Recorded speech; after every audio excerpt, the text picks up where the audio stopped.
Hey there, it's Anonymous Tea, where we spill the tea anonymously. Hello, hello, hello, hello, hello, everyone. Hello, YouTubers. Hope you guys are all having an amazing day today, sending good vibes, sending positivity, sending blessings, and good energy to each and every single one of you. Thank you so much for tuning in.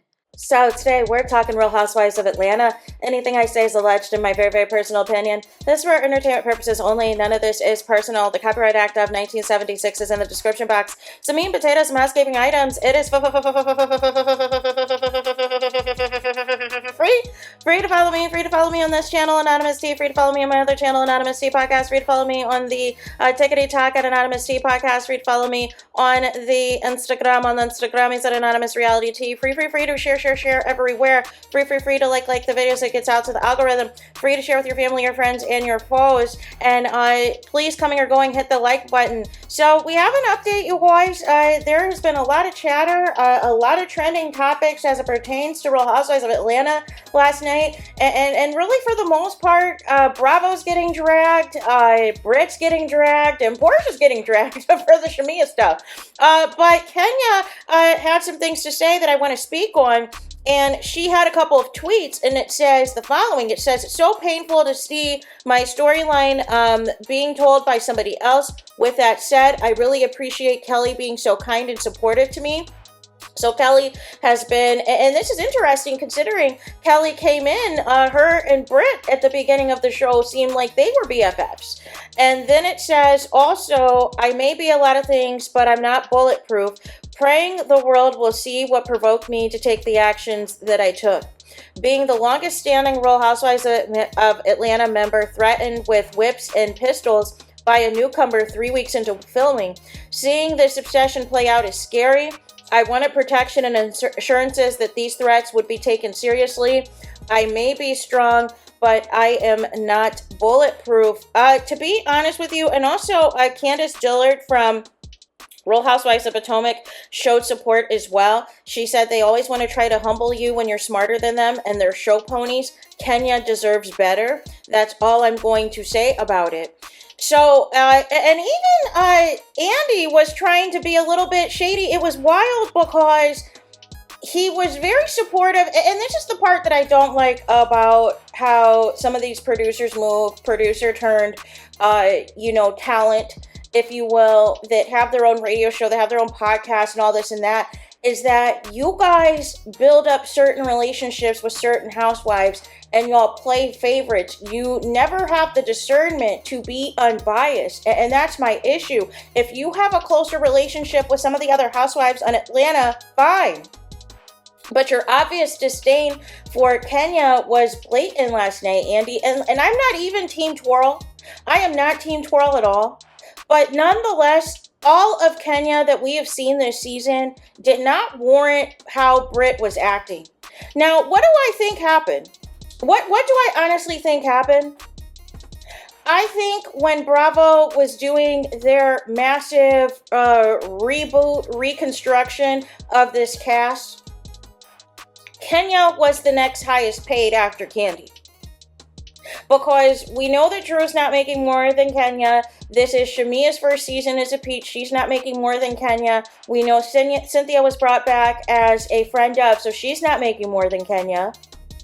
And we already knew Portia had signed, a multi-level deal that is going to include producing TV shows and movies and everything else. So she is like a whole separate deal in addition to this Housewives thing, right?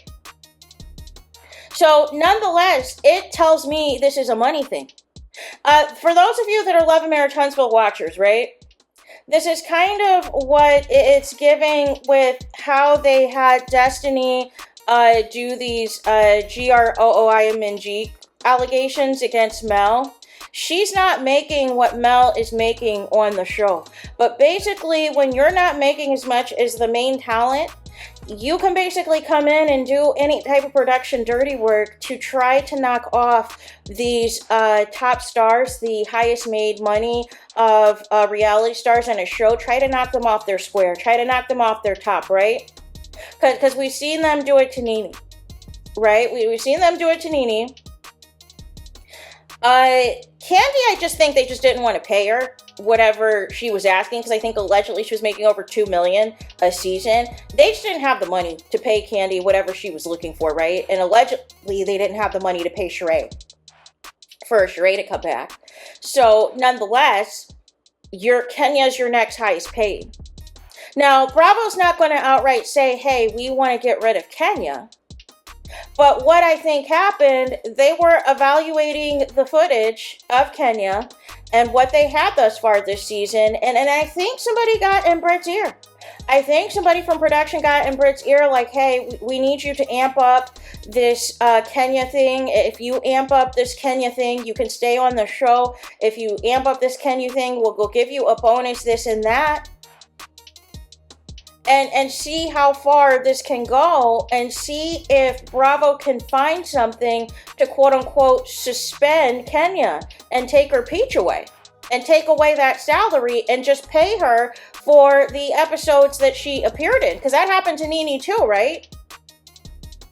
Where Nene, when she was dealing with negotiations and dealing with some other things, remember, she was only supposed to appear for a certain number of episodes and things like that. Like, I think that's where we're at. I think Bravo was looking for a reason to cut Kenya's pay and to cut Kenya out of this show, but they're not going to outright say that. They're not going to outright say that. So the reason that they're going to allow Brit to stay on is because it is cheaper to keep her. It is cheaper to keep her. They know that making any types of GUN threats is wrong. They know talking about you got whips and pistols and everything else. And I don't care what type of neighborhood you're in. That's never okay to be saying that. And even your husband's telling you, hey, you know this is on camera. You know this is being recorded. Brit was way too turned up over the fact that Kenya was paying her dust and was telling Brit to her face she needed a moment, and Kenya called her flat out a peasant. Brit could not handle it. Brit could not deal with it. Brit was completely, out of sorts. And it doesn't even make any sense to me why she cares, considering you make it a point to say that you don't have girlfriends anyways. You don't have female friends like that because, there's always issues. So the fact that you were desperate for Kenya to have your attention and to notice you and pay attention to you, it was weird. And for you to turn up and be all that extra and stuff like that is weird. Now, I'm going to be on the record, I'm not going to condone whatever this is going to be next week as far as Kenya's reaction. And I still feel there might still be some additional components that is edited out. Maybe to protect Brit, perhaps. I don't know. Maybe there's some other things that was said that was worse, that was edited out in regards to the pistols and the whips and all that stuff. I don't know. But here's my thing. When you take it to a certain level, when things go too far, you can't be upset at the reaction of somebody, right? Even though you may disagree with how far they're going to go, you can't be upset. But this is ultimately what happened in the fallout of Candy and Phaedra's friendship, right? There was this tit for tat. They weren't as close friends anymore. Candy was mad that Phaedra was hanging out with Nene. They weren't really speaking like that. Candy wanted Phaedra to have the kids visit Apollo in prison, and Phaedra didn't want to do that. Then Phaedra found out that Candy and Todd kind of spending more time with Apollo and allegedly hiding Apollo's toys at Candy's house and everything else. And that just set the roof off. That set the roof off, and Phaedra blacked out, y'all. Phaedra blacked out, found somebody that used to formerly work with Candy, said that Candy doesn't pay people or whatever. Allegedly started trying to, stop the licenses for Old Lady Gang and everything else. Made the RAPE gate allegations, but it was Portia that presented it to the cameras. Made the allegations that Shamia, Candy, and Todd were allegedly having something going on with the finger signals and everything else. Like it was nonstop. It was absolutely nonstop. She would not quit. She would not quit one bit, y'all. So none of the less, you have a point where people see black people when they're falling out, when there's an issue, and you get something triggers you, something pisses you off to the point of passivity. Passivity. like for real, something takes you there. And now you have a situation where basically Kenya was like, listen, you're threatening me with GUNS and talking about you got pistols and whips and stuff. Well, you're going to get off this show now. I'm going to make sure you're off this show. Now, what should have happened, which is old school, is either the cast should have banded together and said, let's not film with Brittany. Let's not film with Brittany. Let's not have her show up to Kenya's opening. So that way it could have just been a successful opening and it could have been about Kenya, right? That's what should have been happening, right? Or Brit shouldn't have been invited, right? Because they've done that before in the past where there's an issue where somebody's not on the invite list because they've got beef, right? That should have been the alternative versus whatever alternative we're about to see next Sunday. But I think Bravo handled this all wrong. If you didn't want Kenya back this season, you should have just said that. But it's obvious to me they were looking for something. They were looking for something to snatch that salary of hers away. And although Kenya said she's still getting paid this season, she didn't say what she was getting paid. And we know her peach is snatched. We know she is not in any confessionals. There is no interviews regarding Kenya for her to say her side. But we had bum Ralph up here giving a confessional. No. So that's honestly what I think. I think when they were doing their revamp, they somehow, missed Kenya. And they couldn't outright say that they wanted Kenya gone as well. But they were looking for something to have it to where they could trigger Kenya to the point to knock her off her square for her to act out of pocket. And they kept gassing up Brit. Since Brit is a newbie, Brit's not making as much as the veterans are.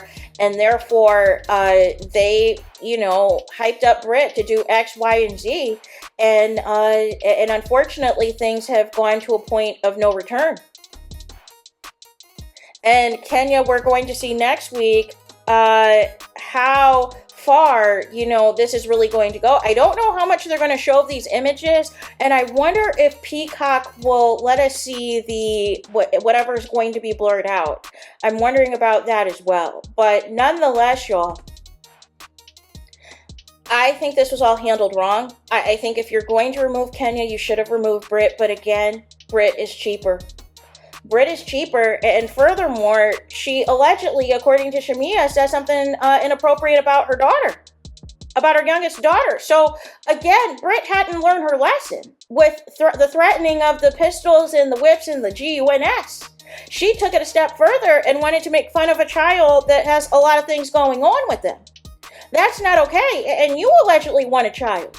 No. So I think there's a lot of moving parts, but bottom line, I don't think they wanted to pay Kenya's salary when it was all said and done. And I think whatever footage that they did have, they didn't want to justify it and justify paying her. So they put something and they basically ran a coup. They ran a type of scheme and seeing how far they could get it to find something to suspend her for. To see if, Kenya was going to react and what her reaction was going to be. And then they could be like, hey, we'll put her on ice. We'll put her on ice and we'll see how this goes. But it's going to be interesting now because now I'm wondering if Kenya's even going to go to the reunion at this point. I don't know. But it just reminds me of some time back when they were trying to get rid of Nene and everybody else that were making all the money on the show. Somehow Kyle Richards, though, of Real Housewives of Beverly Hills has survived this, so. Because Vicky Goldberson didn't survive this on OC. They got rid of all of the vets in Real Housewives of New York. Teresa has somehow survived this in New Jersey. But for the most part, that's what it's giving. It's giving they didn't want to pay Kenya. And they were looking for something to get rid of her. But they should have just not brought her back if it was that, if it was that dire, than this foolishness, because this is all backlash, because everybody's like, well, why is Brit still on the show? other than it's cheaper to keep her. So, so there's that, and this is why people now are calling the show ratchet and love and hip hop and everything else. So let me know your thoughts in the comments. Please do not forget to like, comment, and subscribe. Hit the notification bell so you're notified the moment I post new content on my channel. And with that being said, I'll talk to you guys again very soon.